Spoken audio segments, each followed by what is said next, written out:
Assalamualaikum warahmatullahi wabarakatuh. Apa kabar Kofizen semuanya? Semoga kita selalu dalam lindungan Allah subhanahu wa ta'ala. Kofizen semuanya, Al-Quran selalu memberikan sebuah kejutan kepada para peneliti dan orang-orang kafir yang mereka menggunakan metode empiris untuk menentukan sebuah kebenaran. Sesuatu yang benar harus bisa dibuktikan. Sesuatu yang benar harus ada kenyataannya. Kalau tidak nyata, tidak bisa dianggap benar. Kalau tidak berwujud, tidak dianggap ada. Itu adalah orang-orang empiris. Tetapi Al-Quran betul-betul menakjubkan. Firman-firman Allah subhanahu wa ta'ala di dalam Al-Quran tidak hanya berbicara masalah keyakinan, tidak hanya berbicara masalah ibadah, tetapi Allah juga menyampaikan fakta-fakta penciptaan yang membuat orang-orang modern, orang-orang yang berpikir empiris tidak bisa lagi mengingkari bahwa Al-Quran itu bukan dibuat oleh manusia. Dari tantangan pertama Allah subhanahu wa ta'ala sampaikan di dalam Quran, wa in kuntum fi raibin mimma nazzalna ala abdina fa'tu bi suratin min mithlih wad'u syuhada'akum min dunillahi in kuntum shadiqin. Al-Quran pernah memberikan tantangan, jika kalian ragu terhadap apa yang kami turunkan kepada hamba kami yaitu Muhammad, maka buatlah semisal Al-Quran satu surat saja dan kumpulkanlah semua orang penolong-penolong kalian, baik bentuknya manusia, bentuknya Tuhan-Tuhan yang kalian sembah, jin-jin yang kalian mintai pertolongan, kumpulkan semuanya. Jadikan mereka saksi, jadikan mereka pembantu kalian untuk membuat satu surat seperti Al-Quran. Kalau kalian adalah orang-orang yang benar. Dari zaman dahulu 1400 tahun yang lalu sampai hari ini, tidak ada satupun makhluk yang sanggup menciptakan seperti Al-Quran. Artinya Al-Quran melampaui batas kemampuan manusia dari segala hal. Dari segi fakta ilmiah juga sama saja. Al-Quran telah melampaui zamannya. Banyak sekali ayat-ayat Al-Quran yang berbicara tentang fakta-fakta ilmiah yang terbuktikannya adalah saat dunia sudah modern, zaman-zaman modern dengan peralatan-peralatan modern baru bisa dibuktikan kebenarannya. Salah satu ayat yang membuktikan kebenaran Al-Quran adalah ketika para ilmuwan menemukan fakta bahwa ubun-ubun manusia adalah tempat paling bertanggung jawab bagi otak manusia yang menjadi pertimbangan antara bohong dengan jujur.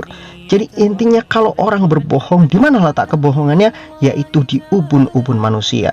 Ubun-ubun manusia lah tempat di mana kebohongan itu diciptakan. Makanya Allah subhanahu wa ta'ala menyampaikan, kalla la illam yantahi lanasfa'an bin nasiyah nasiyatin kadhibatin khati'ah. Kalau seandainya, sekali-kali tidak, kalau mereka tidak berhenti dari kebohongan mereka, niscaya kami akan tarik ubun-ubunnya. Nasiyatin kadhibatin khati'ah, yaitu ubun-ubun orang yang melakukan dosa, orang-orang yang pembohong dan orang-orang yang melakukan dosa serta kesalahan. Allah menyebutkan bahwa dosanya orang-orang berbohong yang ditarik oleh Allah adalah ubun-ubun. Dan ada apa dengan ubun-ubun sehingga orang berdosa, orang berbohong ditarik oleh Allah subhanahu wa ta'ala ubun-ubunnya. Malaikat diperintahkan oleh Allah subhanahu wa ta'ala untuk menarik ulur ubun-ubun manusia di dalam neraka. Sakitnya seperti apa kita nggak tahu.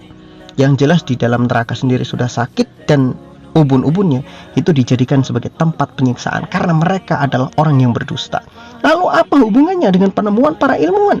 Ilmuwan membuktikan bahwa betul-betul otak manusia yang bertanggung jawab terhadap kebohongan adalah ubun-ubun manusia. Apa yang disampaikan dalam Quran dan apa yang ditemukan oleh para ilmuwan betul-betul cocok, dan itu tidak berselisih sedikit pun.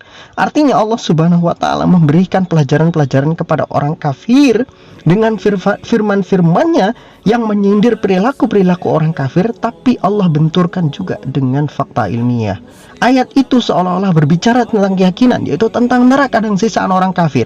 Tapi di sisi lain Allah juga sebutkan bahwa ayat itu bisa dibuktikan secara ilmiah tentang ubun-ubun manusia yang menjadi tempat awal mula kebohongan diciptakan oleh manusia itu sendiri. Nah, Kofizen semuanya, sebetulnya kalau kita berbicara di ayat yang lain, Allah subhanahu wa ta'ala itu menyegel satu ingatan di dalam diri manusia, di dalam otak manusia.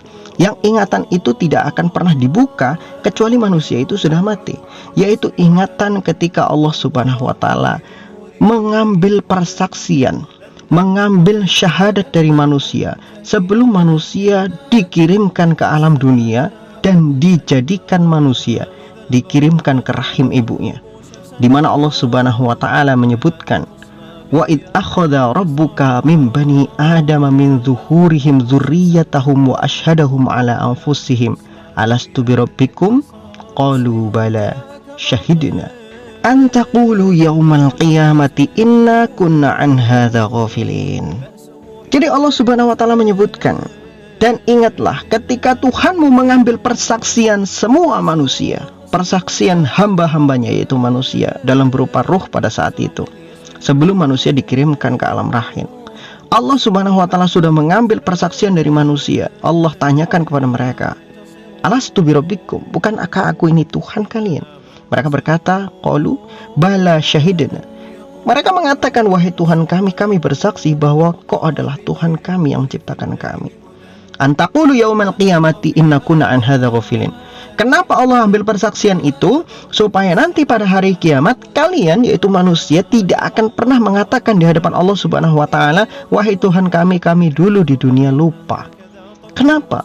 Karena sudah dipersaksikan oleh Allah Subhanahu wa taala sebelum manusia itu dikirimkan ke dunia. Jadi ingat baik-baik Kofizen semuanya.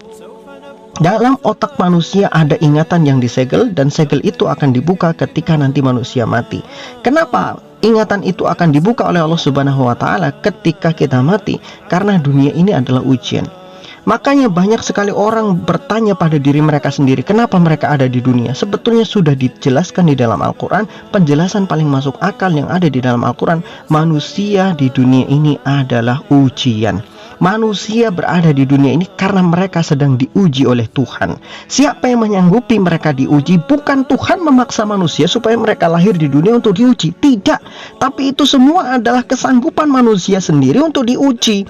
Makanya ketika Allah Subhanahu wa taala menyebutkan, inna arutnal amanata 'ala samawati wal ardi wal jibali fa abaina ayyahmilnaha wa ashfaqna minha wa hamalaha al insan innahu kana zaluman jahula. Allah sampaikan, dulu pernah kami tawarkan amanah kepada langit, kepada bumi, kepada gunung-gunung, semuanya mereka menolak dan mereka itu enggan disebabkan saking beratnya amanah itu bagi mereka. Kemudian Allah tawarkan kepada manusia, manusia menyanggupi amanah itu. Innahu kana zaluman jahula. Sesungguhnya manusia itu bodoh, lagi dolim lagi bodoh. Jadi siapa yang menyanggupi untuk jadi manusia lahir ke dunia?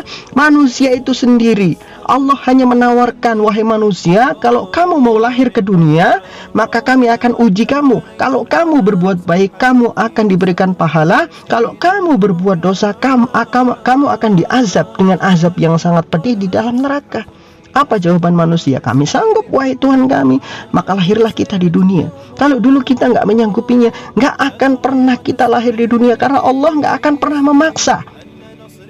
Makanya ketika manusia lahir di dunia, Allah berikan free will kepada manusia, kebebasan memilih, imma syakiron wa imma kafuron. Kehendak bagi manusia, dia bisa kafir atau bisa menjadi orang mukmin. Faman syaa falyu'min wa man syaa falyakfur. Siapa yang mau beriman silahkan beriman, siapa yang mau kafir silahkan kafir, kata Allah Subhanahu wa taala. Tapi Allah sampaikan bahwa sesungguhnya orang-orang kafir, inna a'tadna lil kafirina jahannam, sesungguhnya kami telah menyiapkan bagi orang-orang kafir neraka jahannam. Karena pilihan manusia. Manusia diberikan free will, kehendak bebas. Mau kafir silahkan, mau mukmin silahkan. Tapi dua-duanya punya konsekuensi. Jadi orang mukmin dapat surga, tapi diuji dengan ujian yang berat. Kalau mau bebas ya silahkan pilih jadi orang kafir, tapi nanti setelahnya masuk ke dalam neraka dengan siksaan yang berat. Silahkan pilih sendiri. Kenapa Allah berikan pilihan itu? Karena dulu awalnya ketika Allah menawarkan kepada kita untuk diberikan amanah, kita menyanggupinya. Dan setelah lahir di dunia, kita sedang diuji oleh Allah Subhanahu wa taala. Maka tidak ada alasan bagi kita manusia untuk menyalahkan Tuhan nanti pada hari kiamat. Ketika nanti pada hari kiamat dibuka semua memori kita, kemudian pada hari itu kita diadili oleh Allah Subhanahu wa taala dengan seadil-adilnya, kita nggak akan pernah bisa mengatakan, wahai Tuhan, kami dulu lupa, kami dulu nggak tahu. Nggak bisa. Karena memang dari awalnya kita yang sudah menyanggupi untuk diuji. Kita yang menyanggupinya, bukan Tuhan yang memaksa kita untuk diuji. Wallahu a'lam bishawab. Semoga bermanfaat.